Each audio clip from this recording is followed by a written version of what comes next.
August. Well, on the 19th of August, we had a craft or an object hovering over Minneapolis, St. Paul for 6 hours in a 30-knot wind. Does everybody remember that one, or did you ever hear about that?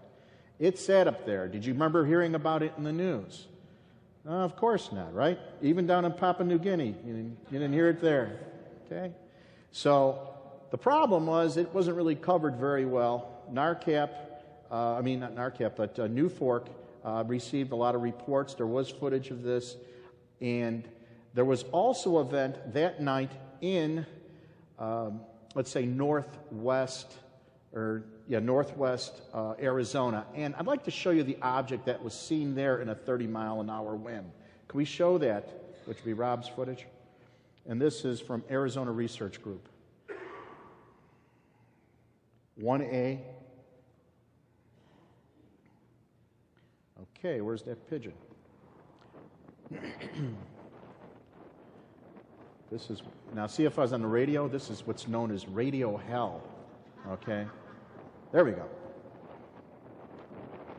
Now, from a vantage point, this individual was looking at this thing in the air in a 30-mile-an-hour wind. He described it as being not aerodynamic by any stretch of the imagination. Pay attention now to these illuminations around the side. And I refer to them as illuminations, not lights, for the purpose of illuminating, but illuminations, the result of energy. And you see this one just go on? Well, it's all around it. It's very unaerodynamic, and he first described it as being a huge battleship in the sky. What you're looking at here received UFO footage of the year, or photograph of the year, from Jerry Pippin's site.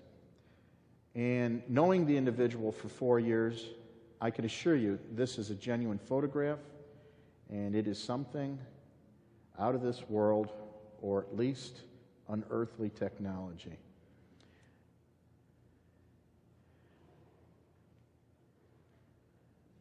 How do you like that?